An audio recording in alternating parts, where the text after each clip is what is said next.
This meeting is being recorded. Hi students, welcome to week 3 of ECI 685. Check out my cool little tools here. Now I can circle things. Pretty exciting, right? It's the little things in life. This week we have a discussion, check, and an assignment. I know I'm gonna go crazy with my little tools, so you'll just have to deal. This week we are talking about the potential impact of servant leadership traits on teaching and learning.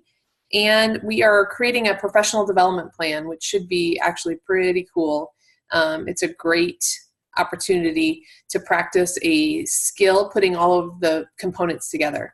Looks like I have to erase. Sorry, now I'll have to erase.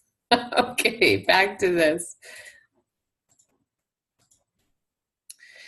Remember that the required resources are the expected readings, and again, you can just highlight, cut, and paste those into your assignments or discussions.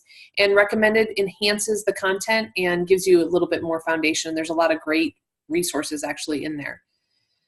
Okay, so this week we're talking about servant leadership in action. So, what are the behaviors? What are the choices being made? And then thinking about how we can translate those servant leadership characteristics into creating effective, high-quality professional development that moves our instructors. And it doesn't matter really the work context that you're in. It's the same type of idea. Leadership impacts the learning that is happening or needs to happen in a work situation, a work context, and creating a plan about how your practice will improve is very important. Let's see. One of the things that may be new or different for you is to include a SMART goal, and let's see, hang on. Just want to make sure we're sharing the right thing here. Yep. The SMART goals are specific, measurable, attainable, relevant, and time-based. And so you'll want to take a look at the SMART goals presentation, and here's some examples SMART goals as well. Okay.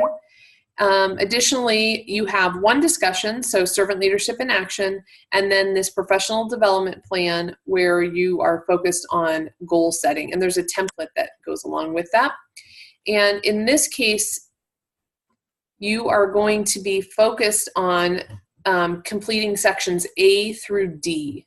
The SMART goal, the focus and the rationale, who this professional development plan is for, who's your audience, and then outcomes. So specific learning outcomes of what will the audience, possibly teachers or students even, what will they get? What is at the heart of when they're completed?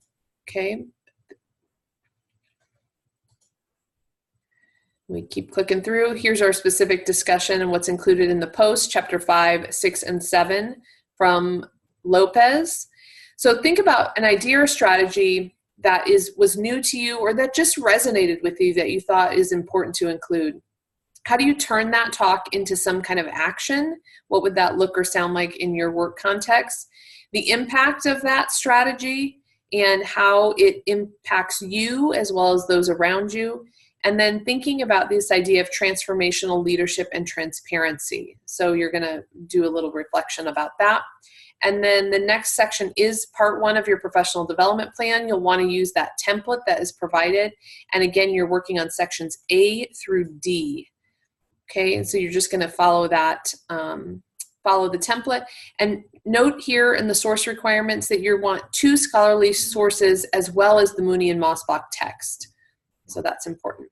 My recommendation is always to use the grading rubric as a checklist for you to ensure that you have all of the required criteria. If you have questions, let me know, and yay, week 3. Have a great week.